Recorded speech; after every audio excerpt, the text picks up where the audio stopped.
आज हम आप लोगों को क्लास 10th NCERT की बुक से मोस्ट इम्पॉर्टेंट क्वेश्चन और उसके आंसर बताएंगे। चलिए शुरू करते हैं। पहला क्वेश्चन है, हमारे जैसे बहुकोशिकीय जीवों में ऑक्सीजन की आवश्यकता पूरी करने में विसरण क्यों अपर्याप्त है। तो इस प्रश्न का मतलब ये है, इस प्रश्न का अर्थ यह है कि जो बहुकोशिकीय जीव होते हैं, बहुकोशिकीय जीवों में विसरण से ही ऑक्सीजन की जरूरत पूरी क्यों नहीं होती है, उनको अलग से ऑक्सीजन लेना क्यों पड़ता है, विसरण से क्यों नहीं पूरा हो जाता है।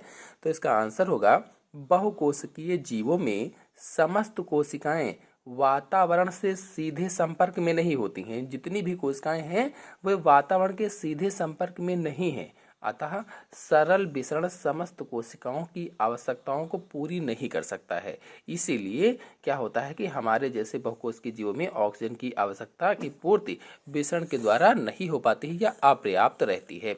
कुल मिलाकर देखा जाए तो इसका पूरा डिटेल ये होगा कि जो बहुकोशिकीय जीव होते हैं उनमें केवल जो बाहरी त्वचा की कोशिकाएं होती हैं वही बाहर रहती हैं, यानी बाहरी त्वचा की कोशिकाएं और रंध्र ही आसपास के वातावरण से संबंधित रहते हैं या बाहरी वातावरण से जुड़े रहते हैं, और उनकी सभी कोशिकाएं तथा भीतरी अंग जो होते हैं वो आसपास के वातावरण से संबंधित नहीं होते हैं, जुड़े नहीं होते हैं। इसी कारण ये कार्य नहीं हो पाता है। चलिए एक उदाहरण आपको देते हैं, आपको अच्छे से समझ में आ जाएगा कि विसरण के द्वारा क्यों अपर्याप्त है, विसरण के द्वारा क्यों संभव नहीं है। तो यदि हमारे शरीर में लगभग विसरण के द्वारा ऑक्सीजन गति करती तो जो हमारे फेफड़े हैं, फेफड़ों से ऑक्सीजन के एक अणु को पैर के अंगूठे तक पहुंचाने में लगभग 3 वर्ष का समय लगता। फेफड़ों से ऑक्सीजन का एक अणु कहाँ तक, अंगूठे तक, पैर के अंगूठे तक पहुंचता कितने वर्षों में, 3 वर्षों तक।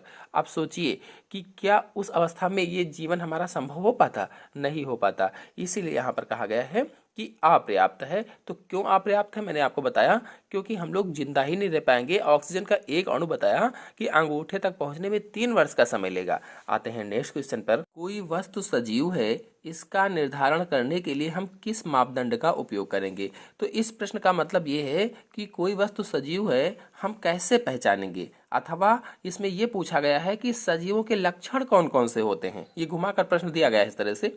तो सजीव भोजन करते हैं, दर्द महसूस करते हैं, श्वास लेते हैं, वृद्धि करते हैं तथा प्रजनन करते हैं। तो कोई भी वस्तु अगर सजीव है तो इसका निर्धारण हम इन लक्षणों के आधार पर कर सकते हैं। तो प्रश्न का आंसर ये हो जाएगा।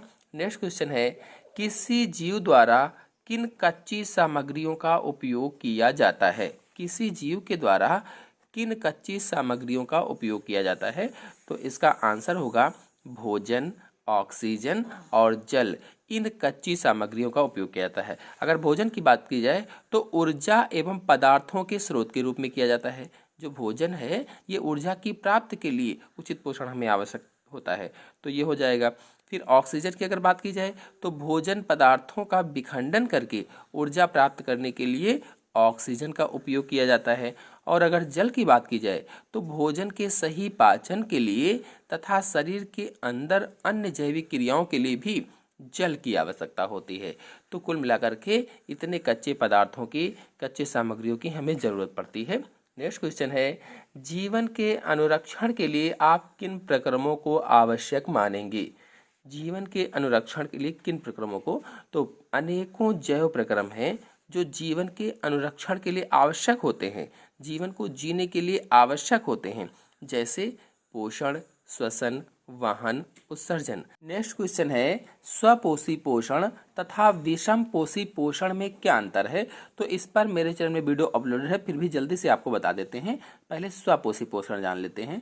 तो जब हरे पादप अपना भोजन क्लोरोफिल तथा सूर्य के प्रकाश की उपस्थिति में CO2 और जल का उपयोग करते हुए स्वयं निर्मित करते हैं तो वे स्वपोषी कहलाते हैं। यानी ऐसे हरे पौधे जो अपना भोजन स्वयं बना लेते हैं स्वपोषी कहलाते हैं, या कह लीजिए ऐसे जीव जो अपना भोजन स्वयं बना लेते हैं स्वपोषी जीव कहलाते हैं। तो ये प्रकाश संश्लेषण क्रिया की पूरी परिभाषा मैंने बताया कि जब हरे पादप अपना भोजन क्लोरोफिल तथा सूर्य की प्रकाश की उपस्थिति में CO2 और जल का उपयोग करते हुए स्वयं निर्मित कर लेते हैं, स्वयं बना लेते हैं, तब उसे स्वपोषी कहा जाता है। और इसी क्रिया को क्या कहा जाता है, प्रकाश संश्लेषण क्रिया कहा जाता है। अगर पूछा जाए प्रकाश संश्लेषण किसे कहते हैं तो आप इसी परिभाषा को लिख सकते हैं। नेक्स्ट है विषम पोषी पोषण। तो जब जीव अपना भोजन स्वयं नहीं बनाते हैं बल्कि अपने भोजन के लिए स्वपोषी पौधों पर निर्भर रहते हैं, यानी ऐसे जीवधारी जो अपना भोजन स्वयं नहीं बना पाते हैं, वे अपने भोजन के लिए दूसरे जीवों पर निर्भर रहते हैं, तब उन्हें विषम पोषी कहा जाता है। दूसरे जीवों यानी हरे पौधों पर, हरे उत्पादकों पर, या कह लीजिए कि स्वपोषी पौधों पर निर्भर रहते हैं, तब उसे विषम पोषी कहा जाता है।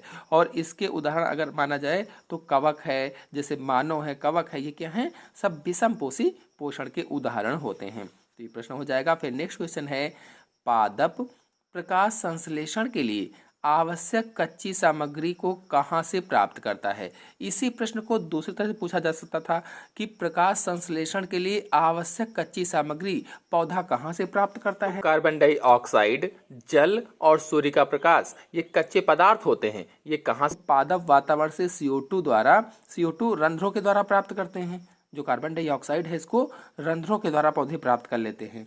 और जल जो पादप होते हैं जड़ों द्वारा अवशोषण करके मृदा से करते हैं, यानी मिट्टी से जल को प्राप्त करते हैं।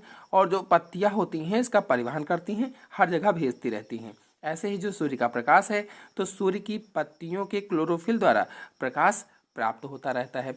तो कुल मिलाकर के इसका आंसर ये हो जाएगा कि प्रकाश संश्लेषण के लिए आवश्यक कच्ची सामग्री है कार्बन डाइऑक्साइड, जल, और पौधे कार्बन डाइऑक्साइड वातावरण से प्राप्त करते हैं, जल को भूमि से प्राप्त करते हैं। ये आंसर हो जाएगा। फिर नेक्स्ट क्वेश्चन है हमारे आमाशय में अम्ल की क्या भूमिका है। जो आमाशय में अम्ल होता है उसकी क्या भूमिका होती है। तो ये जो अम्ल होता है ये अम्ल हमारे आमाशय में अम्लीय माध्यम उत्पन्न कर देता है। और अम्लीय माध्यम जब उत्पन्न हो जाता है तो ये पेप्सिन एंजाइम की क्रियाशीलता के लिए आवश्यक होता है। जो अम्लीय माध्यम है ये पेप्सिन एंजाइम क्रियाशील हो, एक्टिव हो, इसके लिए जरूरी होता है। और दूसरा है यह भोजन के साथ बाहर से आए जीवाणु को नष्ट भी करता है। जो अम्ल होता है बाहर से जो जीवाणु आ जाते हैं, बैक्टीरिया आ जाते हैं, उनको खत्म भी करता है, नष्ट भी करता है। तो इसका आंसर ये हो जाएगा। नेक्स्ट क्वेश्चन है पाचक एंजाइमों का क्या कार्य है। तो जो भोजन पदार्थ होते हैं ये प्राकृतिक रूप से जटिल होते हैं, यानी भोज्य पदार्थ जटिल पदार्थ होते हैं। और पाचक एंजाइम जटिल अणुओं को छोटे तथा सरल अणुओं में परिवर्तित करता है या बदलता है। पाचक एंजाइम का कार्य क्या हो गया, जो जटिल अणु होते हैं भोज्य पदार्थ के उनको छोटे छोटे अणुओं में तोड़ता है, बदलता है, और सरल अणुओं में बदलता है, जिससे कि वे क्षुद्रांत की भित्ति द्वारा अवशोषित किए जा सके। क्यों बदलता है, ताकि जो हमारी छोटी आंत है उसकी जो भित्ति है उसके द्वारा ये अवशोषित हो जाए, एब्जॉर्ब हो जाए। तो ये पाचक एंजाइमों का कार्य होता है।